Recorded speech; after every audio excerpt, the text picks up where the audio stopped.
Mumpung ketemu Abuya, jadi saya tanyakan langsung. Beliau bertanya, kok ini Kang, apa Abuya Ar-Razi bilang sholawat itu kayak unta gitu, jangan sholawat itu kayak sholawat unta. Dan ini mohon dijelaskan. Wajib yang sholawat ini belajar hikam, apalagi Gus, Kiai, Habib, wajib belajar hikam kalau ada level-level ini. Kalau enggak, ruhaninya tidak dewasa. Kata guru, nanti dapat rezeki dari waktu, tempat dan waktu yang tidak terhingga. Betul, itu ada. Saya mengalami. Saya sahib tajribah. Antum mau sholat berapa? Mari kita adu. Saya pernah mengalami itu. Makanya walaupun saya dipotong sama Habib Abdurrahman sahib antum di pengajian, saya tetap bilang sarang heo. Mungkin beliau nggak enakan ngajak orang awam ke atas. Kalau kita tidak, saya pahit, saya sampaikan. Karena pahit itu jamu, jamu itu menyehatkan. Ada Habib yang mengumpulkan umat, ayo sholawat, sholawat, banyak rezeki, sholawat, bayar utang. Nanti biar saya yang naikin dia kelas. Gitu. Kalau enggak, sama dengan badui. Persis, mohon maaf, seperti onta. Dia syak. Mulai syak kepada sholawat. Ini yang kayak kita khawatirkan. Kenapa? Dia bersolawat dengan nafsunya, bukan solawat dengan cintanya. Jadi jangan salah faham. Kalau antum mau salah faham, silakan. Kalau mau lain faham, apalagi saya paling terbuka dengan orang berbeda faham. Ya. Ini adalah multi level marketing yang sesungguhnya. Maka jangan ragu memulai wakaf dengan diri kita sendiri dan ajak orang lain. Mungkin ada jamaah yang ingin bertanya. Sorry. Ngapunten Abuya. Nggak salah nanya ke aneh. Rambutnya saya hanya menyampaikan ini. Rambutnya boleh bagi-bagi nggak? Begini Abuya, beberapa waktu yang lalu, waktu saya di mobil berdua sama sahabat saya yang biasa kemana-mana sama saya. Ini belum ketemu sama Abuya, ini mumpung ketemu Abuya, jadi saya tanyakan langsung. Beliau bertanya, kok ini Kang, apa Abuya Ar-Razi bilang sholawat itu kayak unta gitu, jangan sholawat itu kayak sholawat unta. Dan ini mohon dijelaskan, karena kadang jamaah itu nggak paham sholawat unta itu apa. Karena setelah saya tonton YouTube-nya, ternyata Abuya itu bersama sahabat saya juga, yaitu Habib Abdurrahman Al-Atos di Bojonegoro. Itu saya itu dipahamkan jamaah yang di sini biar paham untuk bersolawat yang benar tuh bagaimana gitu. Ya. Mungkin itu Abu ya. Saya itu tidak ridho umat itu cuma kelas 1. Saya pengen umat itu tambah dewasa. Jangan Arab Badui itu karena ngaji dengan Rasulullah, ma'rifatnya nambah. Naik. Awal-awal kita ajak orang sholawat, kita kasih tahu kalau sholawat utang terbayar, jomblo dapat jodoh, itu awal-awal. Sakit sembuh, itu awal-awal. Dikasih iming-iming. Kalau belajar hikam, makanya wajib yang sholawat ini belajar hikam, apalagi Gus, Kiai, Habib, wajib belajar hikam kalau ada level-level ini. Kalau enggak, ruhaninya tidak dewasa. Apa kata Imam Nauta'illah, min alamatil i'timad alal amal nuqsanur raja inda wujudiz zalam. Saya gak usah terjemahkan, tapi saya pakai syarahnya Ibnu Abbad. Kata beliau, ikhlas ada 3 tingkatnya. Tingkat awam, tingkat muridin, yang terakhir puncak arifin. Saya nggak mau jamaah yang hadir ini kelasnya kelas awam terus. Mau nggak diajak naik kelas? Ya, kalau nggak sama seperti onta. Onta itu datang kepada Rasulullah mengadukan urusan perutnya. Antum datang ke majelis maulid berdoa, ya Allah semoga utangku terbayar, semoga makanku dapat. Lah, apa bedanya? Mau sampai kapan begitu? Boleh, gak apa-apa. Tapi capek mikir begitu. Sholawat nanti capek. Maka banyaklah orang-orang aurat ribuan tapi lelah batinnya, nunggu-nunggu keajaiban. Kata guru kalau baca sekian nanti ada duit di bawah kasur, dilihat-lihat nggak ada. Kata guru nanti dapat rezeki dari tempat dan waktu yang tidak terhingga. Betul itu ada, saya mengalami, saya sahib tajribah. Antum mau sholat berapa? Mari kita adu. Saya pernah mengalami itu, tapi lelah di sini. Dalail baca sekian kali, harap nanti ini itu. Sholawat nariyah baca sekian kali, lelahnya bukan main. Akhirnya sholawat nariyah nggak dapat. Kita mau umat naik kelas, itu maksudnya. Itu maksudnya. Makanya walaupun saya dipotong sama Habib Abdurrahman Sahib antum di pengajian, saya tetap bilang sarang heo. Ya nggak apa-apa, karena beliau berdakwah di tataran awam.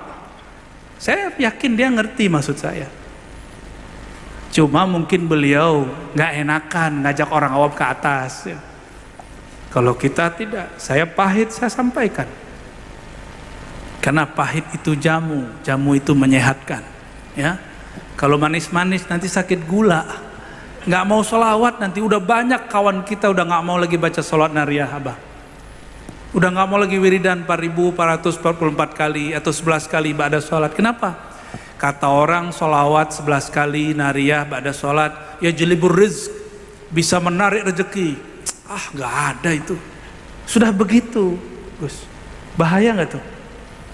Dia syak, mulai syak kepada sholawat. Ini yang kayak kita khawatirkan. Kenapa? Dia bersolawat dengan nafsunya, bukan sholawat dengan cintanya. Mau nggak Gus antum aneh puji supaya antum nanti ngasih bocorin apa namanya, misalnya antum sahib amwal nih banyak duit, aneh puji supaya nanti kalau kasih proposalnya cair, nanti nandain itu Ar-Razi kalau muji saya itu pasti ada maunya. Kalau bisa nggak ketemu sama Ar-Razi, kalau ada Rozi di sana, oh saya minggir ah. Gitu gak?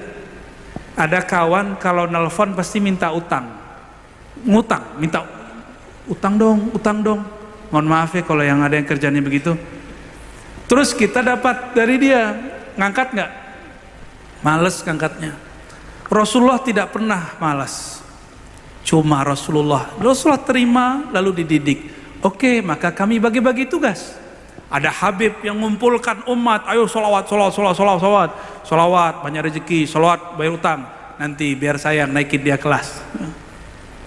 Gitu.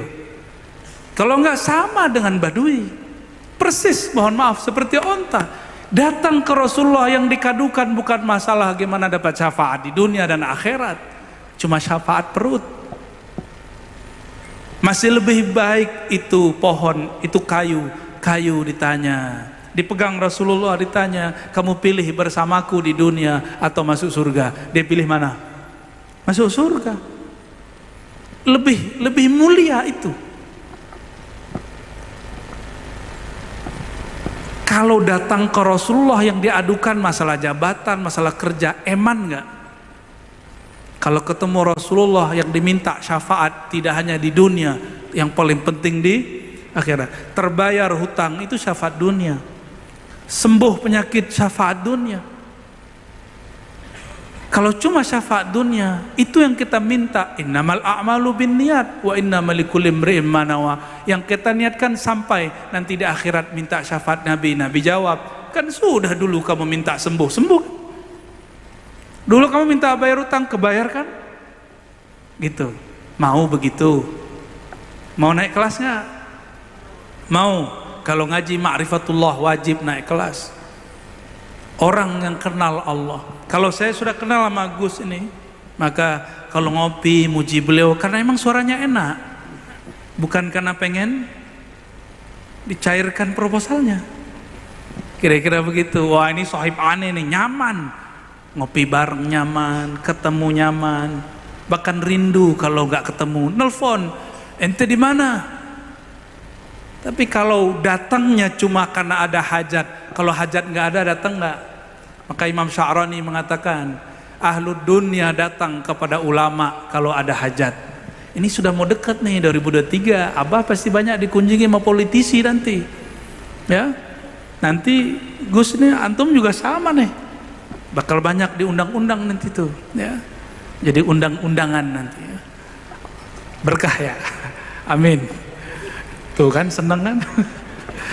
Jadi kita tidak melarang, kita cuma bilang, oi jangan tertidur dengan iming-imingan itu untuk menarik orang bersolawat.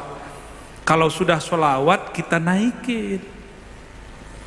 Maka ada namanya salawat muridin, ikhlasnya para murid.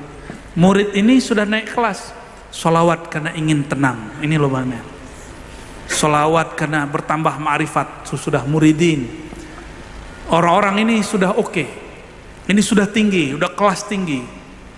Solawat karena ingin batinnya, ruhnya, kolbunya bercahaya. Ini sudah tinggi. Tapi ada yang lebih tinggi dari itu. Orang-orang yang level 2, dia tetap mengedepankan dirinya, tapi dirinya yang batin. Sedangkan kelompok pertama mengedepankan dirinya yang zahir. Lain dengan level 3, arifin. Dia nyembah Allah karena Allah layak disembah. Dia bersalawat kepada Rasulullah karena Rasulullah layak disalawatkan. Bukan karena dia ada hajat. Seandainya dia sakit, dia salawat, tidak sembuh penyakitnya, dia tetap salawat. Seandainya dia punya utang, dia salawat, utangnya tidak lunas-lunas, dia tetap salawat. Karena utangnya salah dia sendiri, bukan salah Rasulullah sallallahu alaihi wasallam. Faham maksud saya? Maka saya tidak marah kepada orang-orang yang mengajarkan itu. Cuma saya gregetan kalau dibiarin begitu. Ya. Bukankah di Quran diajarkan afala taqilun? Apakah kalian tidak berpikir? Disuruh mikir, bukan hanya dibuat khayal-khayalan pahala. Disuruh kita mikir. Dan akal itu hobinya mengenal. Bertambah pengenalan, bertambah kecil terlihatnya pahala. Kita merindukan surga bukan karena surganya lagi, tapi karena di surga bertemu Rasulullah sallallahu alaihi wasallam. Karena di surga nanti diizinkan memandang wajah Rasulullah. Jika setelah memandang wajah Rasulullah baru sanggup memandang wajah Allah. Jadi saya rindu surga bukan karena mau kawin sama bidadari. Di sini juga banyak perempuan. 70 ada bidadari, terus bunuh orang, ngebom orang, ya kurang itu ya. Mending di dunia. Di sorga itu kita ingin rindu masuk sorga karena satu hal yang mahal. Di sana ada Rasulullah sallallahu alaihi wasallam. Kalau tidak ada Rasulullah sallallahu alaihi wasallam, saya tidak akan merindukan surga. Ternyata beliaulah inti dari surga itu. Beliaulah surga yang sebenarnya. Beliaulah ruhul jannah. Ruhnya surga itu beliau. Maka kalau ada kajian hakikat mengatakan tidak usah harap surga, itu maksudnya surga materi, surga syahwat.